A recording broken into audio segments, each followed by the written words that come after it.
welcome to the deep dive. Today, we're really digging into something fascinating and honestly pretty controversial. Definitely. You, our listener, sent in a whole bunch of sources about Freemasonry, looking at its influence, or, well, perceived influence, especially in the Arab world, and, how it fits into global power stuff. And what strikes you right away is how different the takes are. I mean, really different. Totally. Some of your sources paint Freemasonry as this, like, shadowy cabal controlling everything behind the scenes. Yeah, the puppet master's narrative. Exactly. And then others just wave it all away, saying it's complete nonsense, just conspiracy theories. Right. So our mission here, it isn't about saying who's right or wrong. Not at all. No.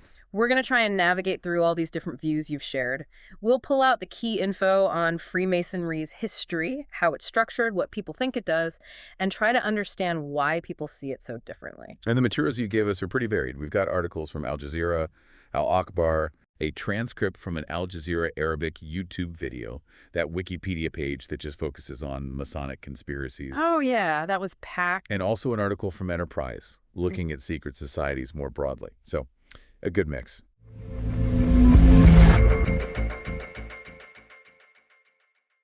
Okay, so let's start at the beginning. What is Freemasonry based on what these sources agree on? Well, the common ground is that it is a real organization. It exists, it's got a global structure, and its members share certain ideas. Huh? They call themselves the Brotherhood of Free Builders, and they trace their symbolic roots way back to the building of Solomon's Temple.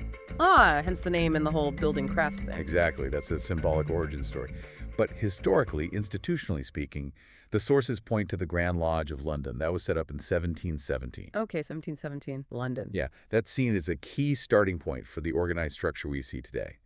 From Britain, it spread pretty quickly to France in the 18th century. And then wider. And then much wider with colonialism. That's how it ended up in Arab and Islamic countries, among other places. Got it. And there were some founding documents mentioned. Constitutions. Yes, the 1723 constitutions by James Anderson apparently drew on lots of different ideas, Egyptian stuff, philosophy. And initially, they had rules about religion. Rules like what? Well, the interesting bit is how they changed. In Britain, in 1815, they actually modified the rules. They removed the bit that said you couldn't be an atheist or, get this, a devil worshiper. Huh. Okay, so they sort of broadened the scope there. What do they say they believe in now?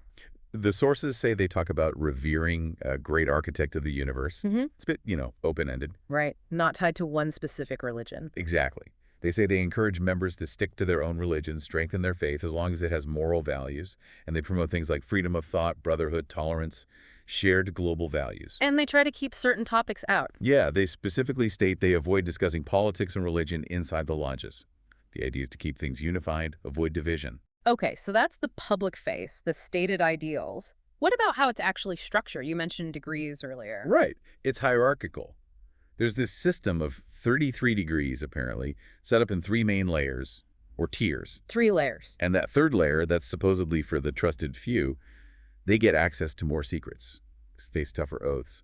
You can see how that kind of structure fuels speculation. Absolutely. Inner circles, secrets. And geographically, is London still central? The Grand Lodge in London is definitely highlighted as a major center. It's got meeting rooms, archives, artifacts, documenting centuries of history. And how do people join? Is it like a club you apply to? Not exactly.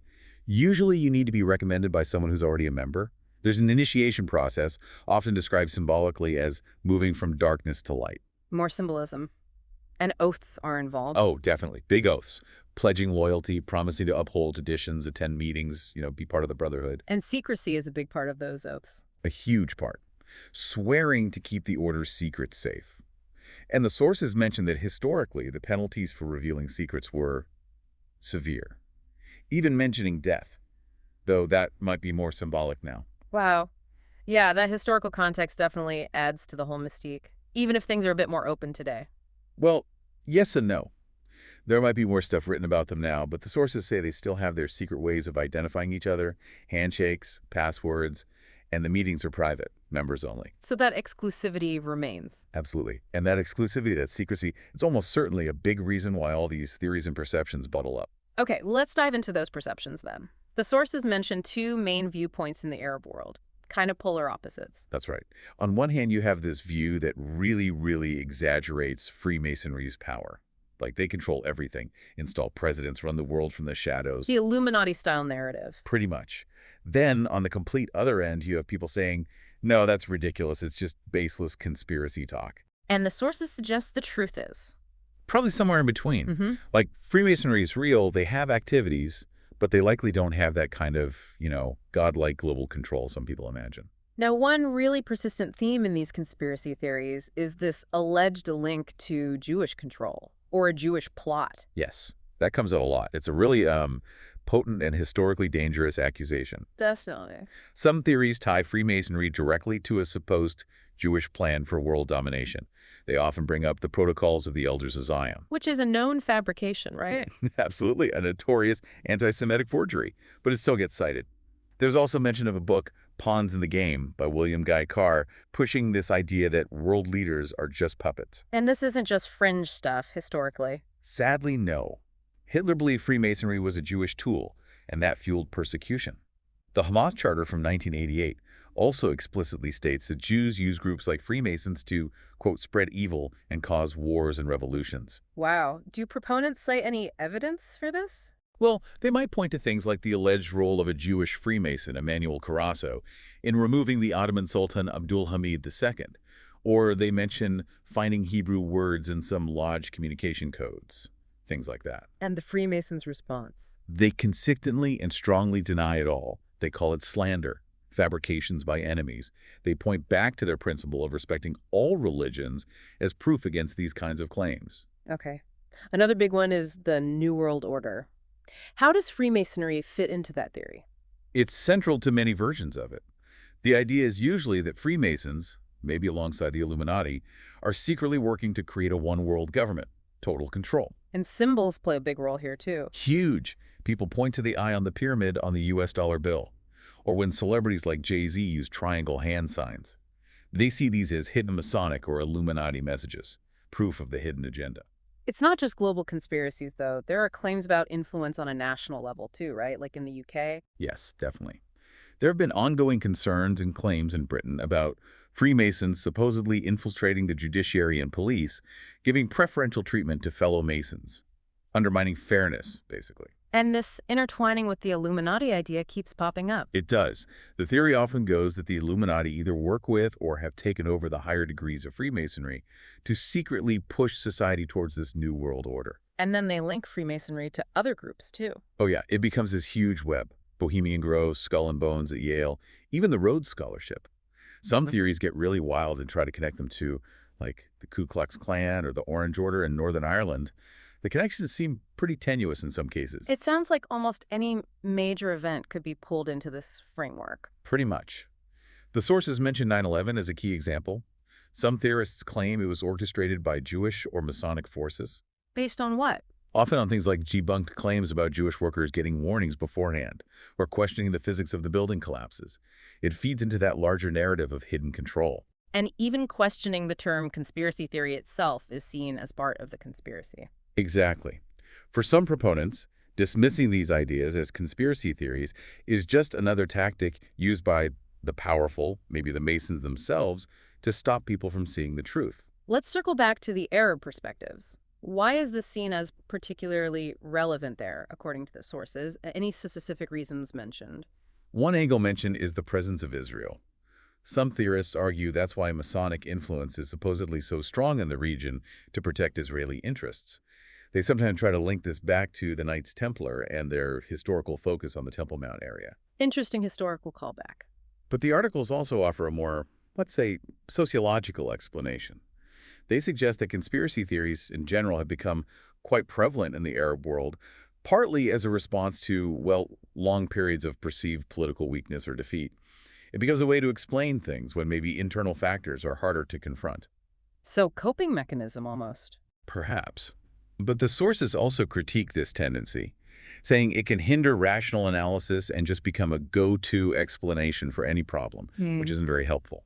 Blaming Freemasons for everything becomes almost a running joke in one article. It's definitely perceived differently across the world. What about America? The U.S. has a strong connection, right? Oh, absolutely. Yeah. Huge Masonic presence historically. You had 8 signers of the Declaration of Independence who were Masons, 13 signers of the Constitution, That's significant. and 16 U.S. presidents, including George Washington himself.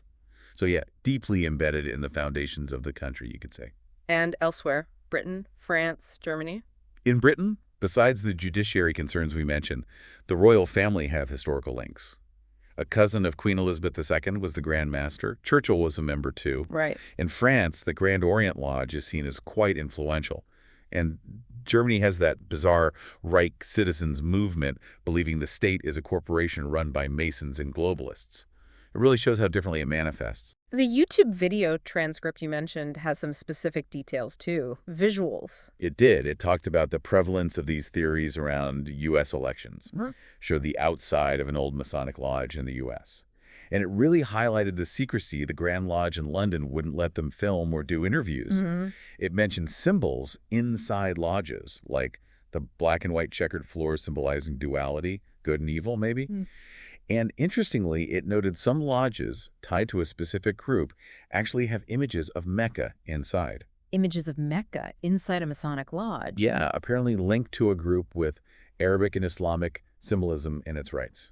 That's definitely a fascinating detail about the diversity within Freemasonry. It really is. Did the video mention anything else about symbols or buildings? It pointed out how some people think the Library of Congress building looks like a Masonic symbol. And it reiterated the point about all the U.S. presidents who are Masons. Okay. It also touched on an anti-Masonic movement back in the early 20th century in the U.S. that actually became a political party for a while. A whole political party against Masons. Yeah. And it connected this history to modern theories, like QAnon, with its claims about a secret satanic elite controlling the government. Wild stuff. The video ended, though, by urging viewers to do their own research, find their own truth. Which brings us to the psychology behind all this. One article tackled why these theories catch on, didn't it? It did. It defined conspiracy theories basically as explanations that blame powerful groups for bad events using secret plots, going against the mainstream understanding. Right. And it contrasted this with how, say, international relations scholars try to analyze things, looking at interests, power, conflicts, more measurable stuff, rather than hidden plots. So trying to be more evidence-based, why are these theories sometimes more appealing then, especially in places like the Arab world, according to the article? It links it back to that history of perceived defeat or weakness. Conspiracy theories can become the main way people explain things, and authoritarian regimes might even use them to distract from their own failures, so distrust. Makes sense. They appeal to people who maybe rely more on superstition, or who've lost faith in institutions, lost their own sense of control. The article even mentioned Hillary Clinton being weary of hearing conspiracy theories from Arab elites all the time. And it's not just confined to one region, is it? The article mentioned Israel, too. Yes, interestingly, it pointed out a rise in conspiracy theories in Israel after the October 7th attacks. The shock, the breakdown of trust in the military and government, it created fertile ground. Similar psychological factors at play, perhaps. Seems like it. People looking for explanations in a time of crisis. The article gave examples. Theories about betrayal within the Israeli forces, or even claims Netanyahu somehow orchestrated it for political gain. Those are serious accusations. Extremely serious. And some theories get even more outlandish, linking the attacks to things like a canal project or building a global city in Gaza. It just shows how the mind can grasp for explanations, however unlikely, when faced with trauma and confusion. So wrapping this all up, thinking about everything we've discussed from these varied sources, what are the main takeaways?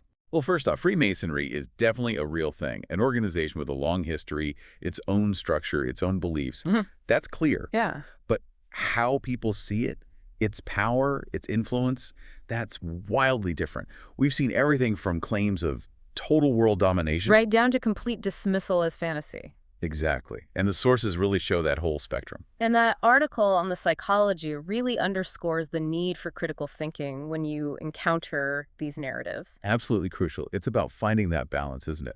Acknowledging that, yes, hidden influences can exist, powerful groups do operate, but not jumping to conclusions or buying into elaborate plots without solid evidence.